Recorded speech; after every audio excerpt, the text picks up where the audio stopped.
Hello and welcome back to Solid. My name is Jake. Thank you guys very much for joining me. On today is Friday, May 23rd, and that was a butt fucking.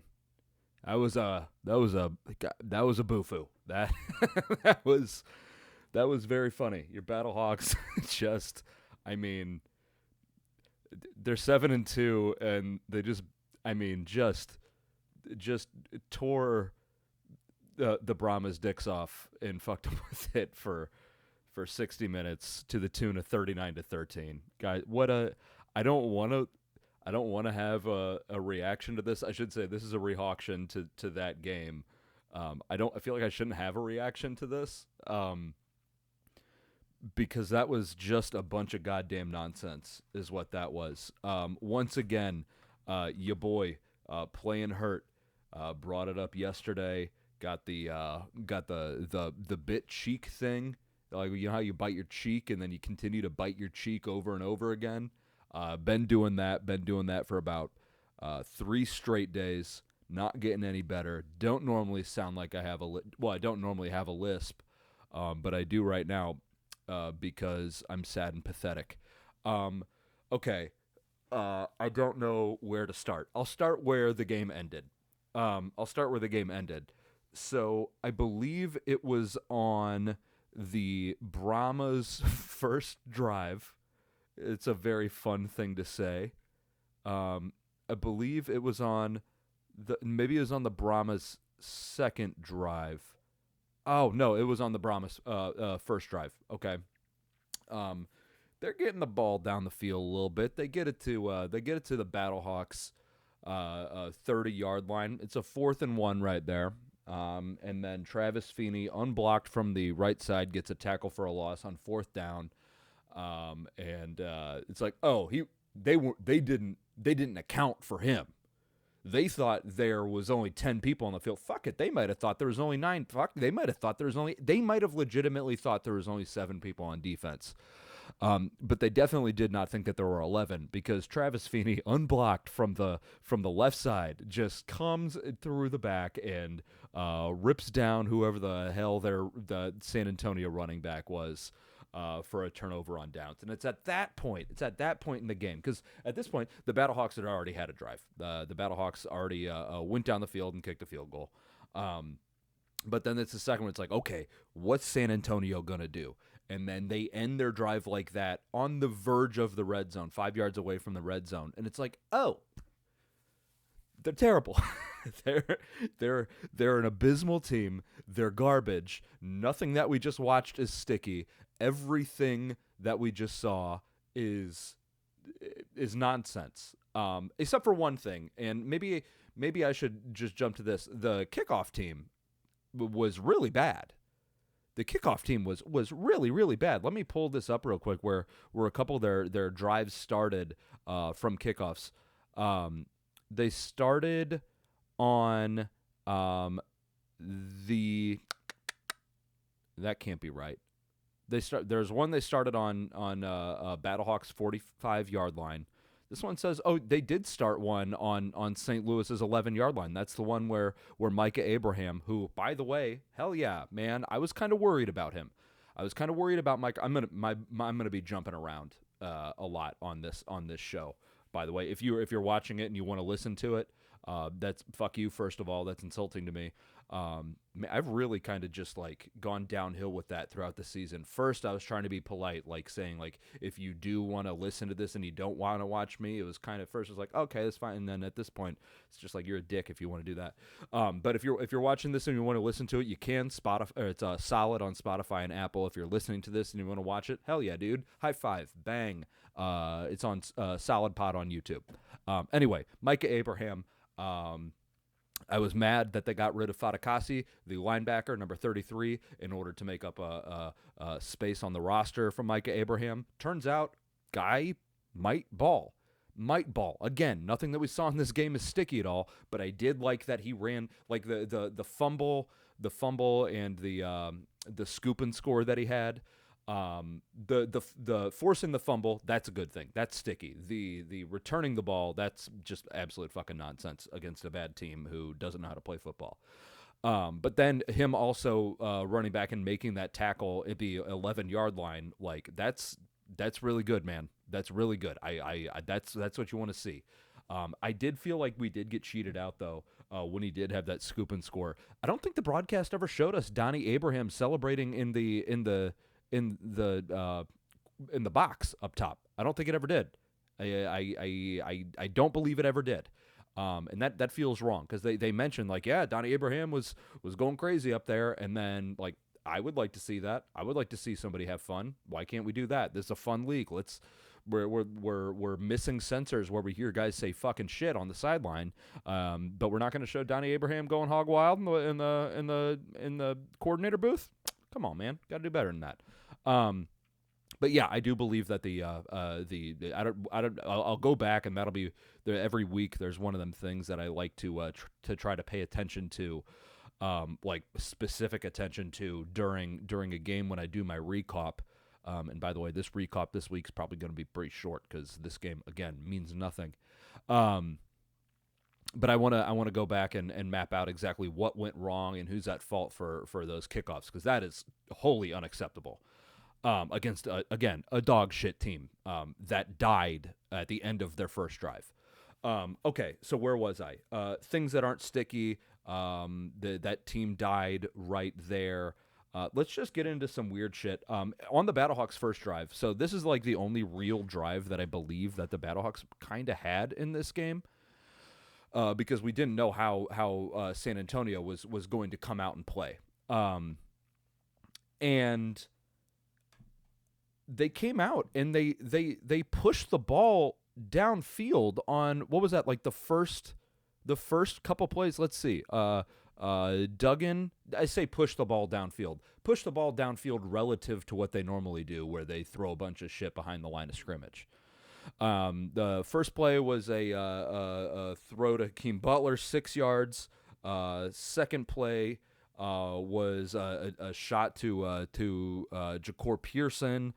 The fourth play was another pass past the line of scrimmage. It was at Jacob Sailors. I can't remember if that was a swing or if that was like a actual route that he ran.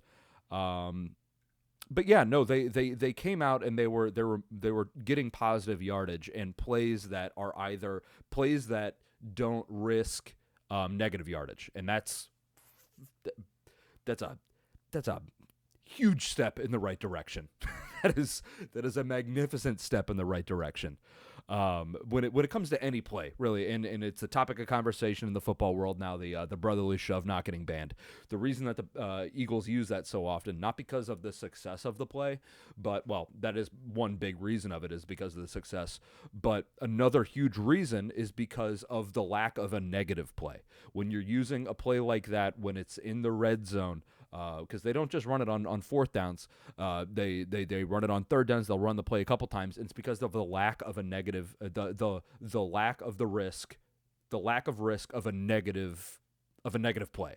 If that makes sense, that play is maybe lost yardage once, maybe twice when it's executed. When in week 1 last year with Green Bay, there was one I believe is in the first quarter, second quarter. I think first quarter, because that field was absolutely dog shit down in Sao Paulo. But the snaps are getting fucked up, and it was the first time Jalen Hurts play. I'm making excuses. This is not important to this game. My point here is that the Battlehawks offense is not risking themselves getting negative yardage and negative plays early on in the game, and with first and second downs. Love that. So that was really good. I like what they were doing there. And then I had the Travis Feeney fourth down stop, ended the game. The Micah Abraham forced fumble and scoop and score. Delightful. That was utterly delightful. Dude has not played and comes in, and I don't know if he even that. I'll have to go back and look at that one too. When did he actually come into the game? Because he was playing on the right side, which is Nick Whiteside's side, the Nick White side. And I don't know. I don't know when he came in the game. I wasn't paying attention to that. And it did take them kind of a long time to acknowledge that he was Donnie Abraham's son. Like, when that happened, I was like, oh, that's Donnie Abraham's kid. I don't know. Maybe I'm definitely paying too much attention to this team. Couple things. I mean, I don't know. Going into the stats for this, Max Duggan played more than I thought that he should have. I was kind of asking for just the first quarter, but he made it to the entire first half, and good. I think everybody stayed healthy. The one thing that did scare me was Jacob Saylor's last carry of the game I looked it up earlier. Jacob Saylor's last carry of the game was with 1:16 left in the first quarter. And that's when he got like dinged up a little bit. I don't know. Like he got like spun down to the ground and I was like, maybe that's bad. And then he's kind of like holding his dick a little bit. And I was like, maybe he got like just fucking sack tap real bad or something like that. But I'm wondering maybe a groin thing. I'm not entirely sure. He stayed on the sidelines with his pads the entire time. And we've seen, well, I don't know if they have necessarily showed it on the broadcast or anything, if that's the way that you're looking at it, or if you're actually looking at the sidelines during the game. This is the kind of pathetic shit that I pay attention to when I'm there. You shouldn't. If you're listening to this, don't pay attention to the sidelines. Pay attention to the field. Enjoy football. But I'm a goddamn psychopath and a loser and an idiot, so I pay attention to this. But a couple weeks ago, Ja'Cour Pearson got hurt. And then went on the sideline, came out of halftime. Maybe it wasn't even halftime. He came out of the locker room later on, but he was in sweats. So seeing Jacob Saylor's and this is not. I don't know how these guys interact off the field. I don't know if they're total weirdos or anything like that and ready to just take their ball and go home. I'm not saying that or anything like that about Ja'Cour Pearson. But given the information that we have and nothing else. Because we don't know what we don't know. But Jacob Saylor's did have his pads on the sideline later in the game. So assuming that everything is the same for every player, we've seen players that have gotten hurt and had no chance of coming back into the game, just getting their sweats on the sideline, and then we've seen and then Jacob Saylor's today. So hopefully it's nothing bad. I don't want him to take a single snap next week because Jarvian Howard and Kevin Latulis played their goddamn dicks off, man. They did really well against, again, not even a JV team. This is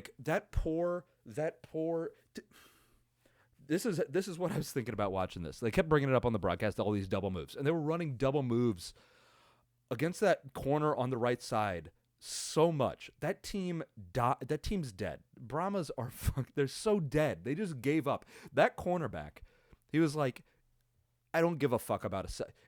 I'm here for one move. If they're gonna make a double move, fucking let him do it. I'm here for that. I'm here for him to make one break. If he's making another break, hey, that's beyond me. I ain't getting paid enough for that shit. And then they just kept abusing that guy. That poor guy just got put on Front Street. I guess that's what they were saying is one of the things with Becht. They said it in the pregame show and then after the game too, that he's like, you never know when somebody's going to turn the tape on whenever they're watching you. It's like, I would hope that it's not in the middle of. I would hope that the people that are watching the tape don't watch a Week 9 game that literally means nothing. A gift that it's a home game against a team that's been eliminated for 2 weeks. I would hope that the people that are watching film, I would certainly hope that they're smart enough to not do that. That being said, there's a lot of fucking idiots in the NFL. There's a lot of idiots. You might think that a general manager and scouts are smart people, but a lot of them are dumb. So hopefully people aren't turning on film from this game. If they do, and they're looking for whoever that corner is on San Antonio on the right side, God help him, buddy. God help him. I was talking shit about Jamar Smith yesterday with him working at Dunkin'. Whoever that corner is, buddy, you better learn Boston cream pies. Man, it was a bad game, but it was fun. It was the Washington Generals score against the Harlem Globetrotters sometimes. That's my takeaway from that. I don't know what the hell happened with that San Antonio. I think it was their linebacker got penalized on a 4th and 2. Oh my God, it was a 4th and 2. Battlehawks were getting ready to kick a field goal. They ended up kicking a field goal from that drive. But whoever that linebacker was, unhinged. Unhinged, this man. Williams, I think, is his last name. Let me see if I can pull up his first name. I want to give the man his due credit. Let's see. Can I just Jordan Williams, number 15, I believe it is, their linebacker. 15 is the linebacker number. Right? Maybe he's not. Maybe he's he's a big guy. Whatever the fuck. But I guess so 4th and 2. And then all of a sudden it's a personal foul, unsportsmanlike conduct, and Battlehawks have a first down. And they were like, well, what the hell happened? Everybody's like, what the hell was that? And they show the camera on him over on the sideline, and he's just like pushing people away, like, get the fuck off of me. And then they went into commercial break, came out, and their thing was that he kept telling the ref that it was 4th down and not a first down. That could not have, and like the ref was like, hey man, stop talking, or I'm gonna throw a flag. That could not have been the whole story. He must have been dog cussing this guy. He must have been like, hey, you dumb fuck. I know that you stupid bitch. You dumb idiot. You dumb piece of shit. You fuck. That's a 4th down. And the ref is like, dude, what the hell, man? And then threw a flag. He's like, what? I gotta get this guy's attention off of me, and throws a flag. What the hell are you coming at me for? Like, what? Yeah, it looked like it, but it was fucked. Yeah, maybe he was down. They'll review it. But he must have been dog cussing him or something like that. That was wild. And then he ended up coming back on later and got a fumble recovery. That fumble recovery, I don't necessarily blame. Who was it that fumbled that? Was that Frank Darby? Frank Darby. Yeah, Frank Darby. I wrote Frank Darby got punished for trying to kill the clock. He fumbled when he was trying to get away from the sideline. In this league, the clock doesn't stop. And when somebody goes out of bounds and it's not in the 2-minute warning, or maybe it's just an incomplete, whatever it was. I like that his idea was to when there's like less than 6 minutes left or something like that. He's just trying to kill clock. Again, going into the back thing, you never know who's going to look at your film. Not this game. But smart move to go inside. Sucks that he got punished for it by fumbling there. It was a good forced fumble to be fair. But you know, I don't necessarily fault him for that. You're just trying to kill clock. You're trying to do the right thing, and it's not necessarily a good football idea to cut towards the sideline when there's that much time left. So I don't necessarily blame him for that. It does suck that it happened. But I believe Frank Darby did have a touchdown this game, didn't he? Yes, he did. Okay, so I don't necessarily blame him for that.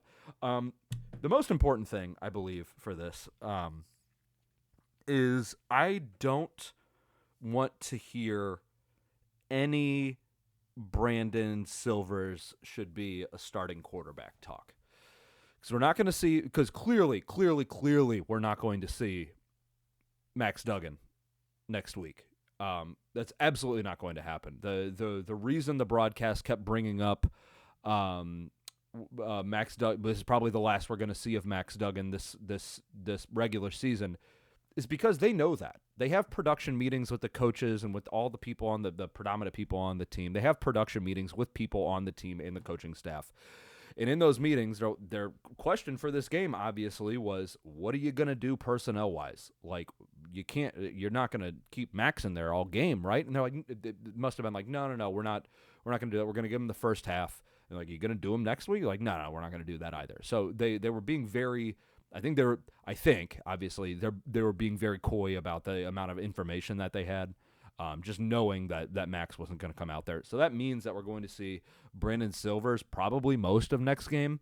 I can't imagine that we'd see Chevon Cordero next game, but maybe we do, because going into that game, remember how when Max Duggan came into the game against Arlington for that first one, and they were playing with like half of the audible play sheet, and the offense looked terrible? I imagine that's going to be the same thing that they're going to be doing against DC next week, because they're playing DC in the championship game. You don't want to give away anything at all. It might not even be the audible sheet. They might come up with 15 plays that they're going to run, 5 passing concepts, and 10 running plays, or whatever. It's going to be the smallest play sheet and the most uncreative play calling that you've ever seen. And If you don't want to watch a game, I don't necessarily blame you.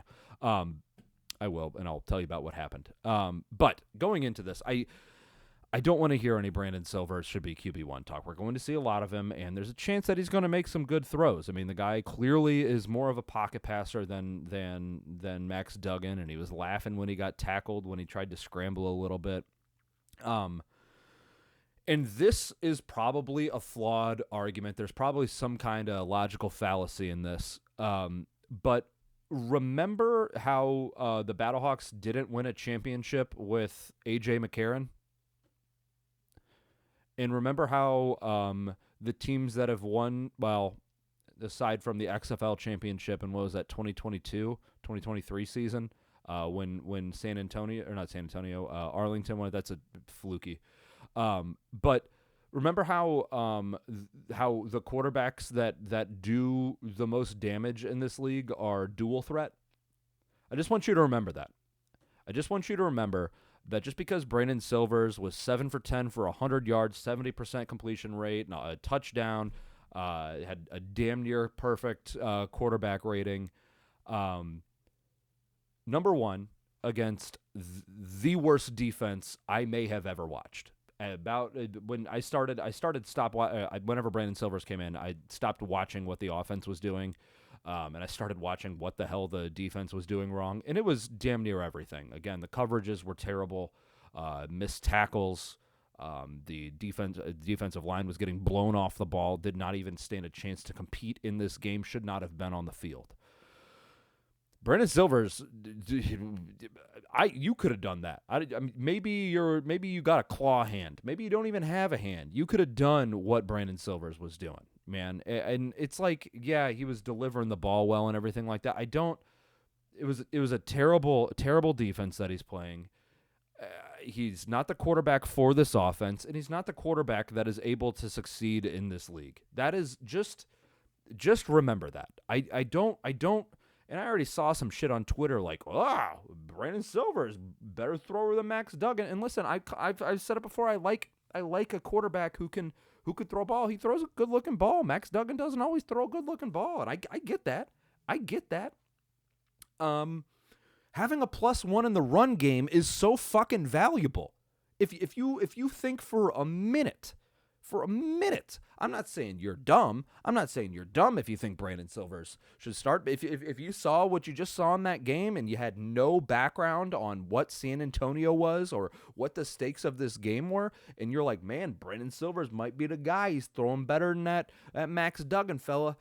I'm not saying you're dumb. I'm saying it's a dumb argument. That's what I'm saying. Tanner McKee, when Tanner McKee came in and when fucking Kenny Pickett got hurt in that Cowboys game in week 17, or was that even week 18? I can't remember, man. I wish I remembered. That was week 17. I just got to make sure. I can't be wrong about this. Whenever Tanner McKee came in for Kenny Pickett and then absolutely torched the Cowboys, it's like, yeah, but he's not the quarterback for the Eagles offense. Having the +1 in the run game, yeah, it was week 17. Having the +1 in the run game is so goddamn special. Okay, and in a league where teams where throwing the ball is much, I don't want to say much less successful than running the ball, but being able to run the ball is a lower risk play. The running backs in this league are better than the quarterbacks who can throw. Running the ball in general is better than being able to throw the ball in this league. It's like, man, don't give me any Brandon Silvers, any Max Duggan slander. Max Duggan, not perfect. I would argue not even a good quarterback. But damn it, when he makes the offense work. You see a Max Duggan run. Max Duggan plays hard and gets all the yards he can out of every single run. Does he take too long to throw the ball? Yeah. Does he take too long to choose to throw the ball? Yeah. When he's decisive, though, brother, that guy, he can do something special in this offense. That just doesn't happen nearly consistent enough. That's my point. I don't want to hear Brandon Silvers starting in the playoffs. That's a really, really, really fucking dumb thing to say.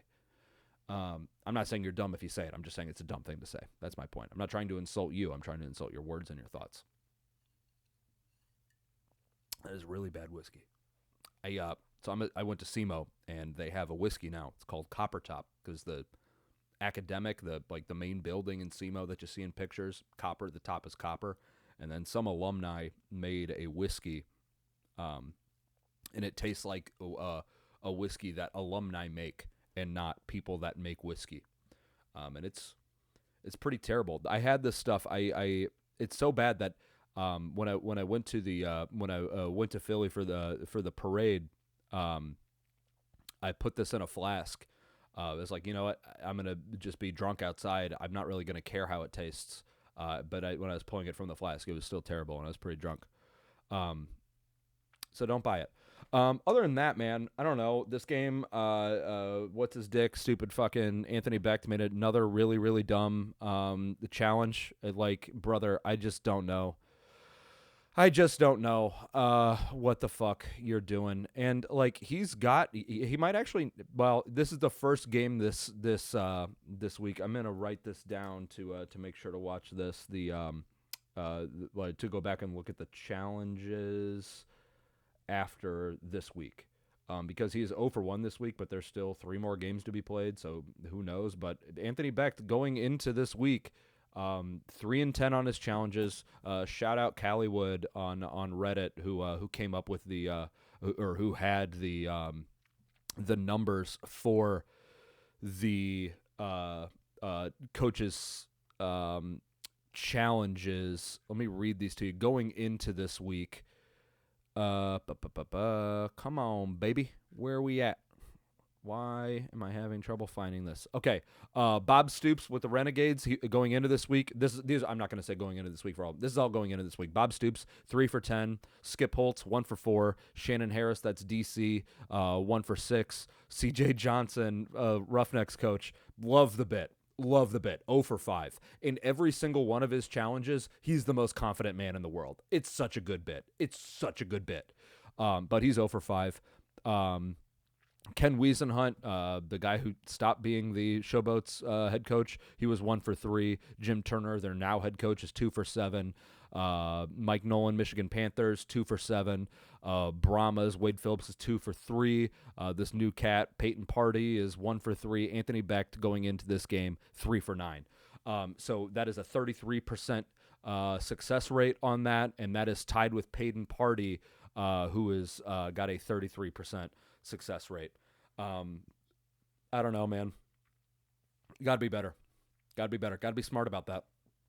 Like, if this game was going to be a practice for anybody, I would have liked to see Anthony Becht practice on using that in the fourth quarter. Like, whenever it's just even if it was just some bullshit play in the fourth quarter, like you get within, like on the Brahmas, what's clearly going to be their last drive, fucking use it in the fourth. Just practice. Like, everybody in this game was practicing. This is a practice game. Practice self-control, you goddamn idiot. Instead, he used it on he thought it was a holding call on that big kick return. It's like, buddy, and it was in the second quarter. Oh, God. Dummy. Do you not understand the value that you have in your hands when you do that? Like, you have you can challenge anything on any play. And instead, you decided to do it on a play where everybody, like, okay, if there's a 70-yard run and you call a holding on that, the hold is in this area. And if the hold is away from the play, they're probably not gonna accept your challenge. Unless it's like mega egregious, like with Jared Jones-Smith taking that dickhead's helmet off his face and his face off his face last week. But if it's away from the play, probably not gonna accept it. Mike Pereira, Dean Blandino is gonna be like, it's away from play. Who gives a shit? But at least all of the blocks are in this general area, and then there are 70-yard run play, and then there are 69 more yards downfield where it's just kind of wide open. Like, the action in that play happens in a 3-yard range. To do it on a kickoff, where everybody is everywhere on the field, who the fuck knows if something is away from the play? You don't know if they're going to actually call it because they're accepting it. Because if the guy's even a little bit out of the way, it's such to do it on a kick return, in the second quarter when your guy made the tackle is just fucking crazy, man. It's fucking crazy, and it's so dumb. This team clearly plays for Anthony Becht, man. The guys won 5 straight games. He's only lost 2 in a row. The team is 7-2. Like, clearly he's doing something right. I can't argue that. I don't believe he's a good head coach, but he's a good head coach for this team, is my point.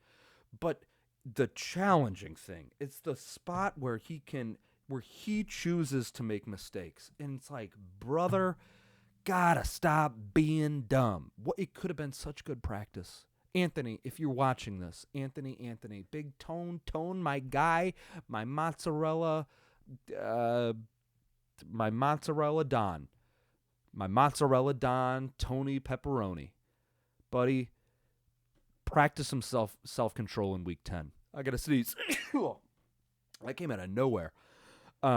That's all I'm asking for, man. That's all I'm asking for. Anyway, I think that's all I got from this game. The Battlehawks won this game. Was not even a competition. 39-13. The Brahmas are a garbage team. They will be a garbage team. It was a terrible football game, but it was a lot of fun to watch. We saw stuff out of some good runs. I mean, obviously the offensive line was beating the shit out of what should. It looked like that video of that old guy who runs for a touchdown. That's what the offensive line was doing and allowing the running backs to do. That being said, they weren't getting tackled from behind. That also being said, San Antonio wasn't trying to tackle. So that's where it is. All right. Go Birds, go Battlehawks, Cacaw is the law, go Ironbirds. Anything you say to anybody, they're going to be like, oh, that's a Battlehawks guy. That's what that is. Like my neighbor, I gave him a tree.